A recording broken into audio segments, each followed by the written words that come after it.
Richard Ferrand est notre nouveau président du Conseil constitutionnel pour 9 ans. En quoi est-ce une mauvaise nouvelle et en quoi le RN a-t-il encore trahi son électorat laissant passer sa nomination? Eh bien d'abord, c'est un macroniste convaincu.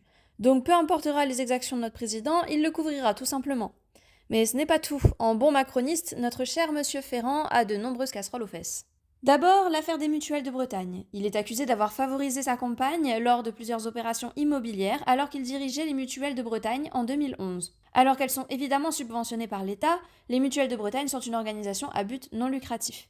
Ici, le scandale, c'est qu'elles auraient loué des locaux appartenant à la compagne de Ferrand et que l'association ait en plus financé des travaux de rénovation dans ces locaux. L'affaire est révélée en 2017 et alors qu'une première enquête est évidemment classée sans suite, une nouvelle procédure est lancée en 2018 suite à la plainte d'une association. En 2019, Ferrand est mis en examen pour prise illégale d'intérêt et 2 ans plus tard, la Cour de cassation confirme enfin que l'affaire peut être jugée. Mais finalement, encore 2 ans plus tard, la justice prononce le non-lieu. Et pourquoi? Pour prescription. Bah oui, quand ils mettent plus de 5 ans à te juger, il finit par y avoir prescription. En 2022, on découvre qu'il a caché une partie de son patrimoine immobilier pour ne pas le déclarer. Bah oui, les impôts sont élevés en France.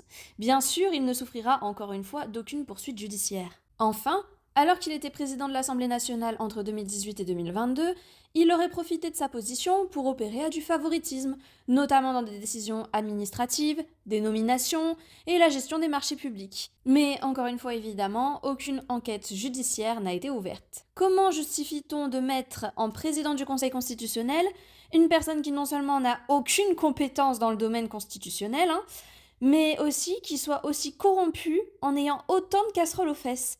Comment peut-on justifier ça? Apparemment, le RN aurait permis sa nomination au cas où le procès de Marine Le Pen l'empêcherait de se présenter aux prochaines élections présidentielles. Son seul espoir serait de se tourner vers le Conseil constitutionnel et donc vers Monsieur Ferrand, qu'elle vient d'aider à mettre au pouvoir. Encore une fois, les oppositions en carton approuvent les politiques contre le peuple pour leurs propres intérêts. Je m'adresse maintenant aux électeurs RN et à ceux qui pensaient peut-être voter RN. Est-ce que cette trahison vous empêchera de voter RN aux prochaines élections? Est-ce que vous vous sentez trahi? Dites-le moi en commentaire.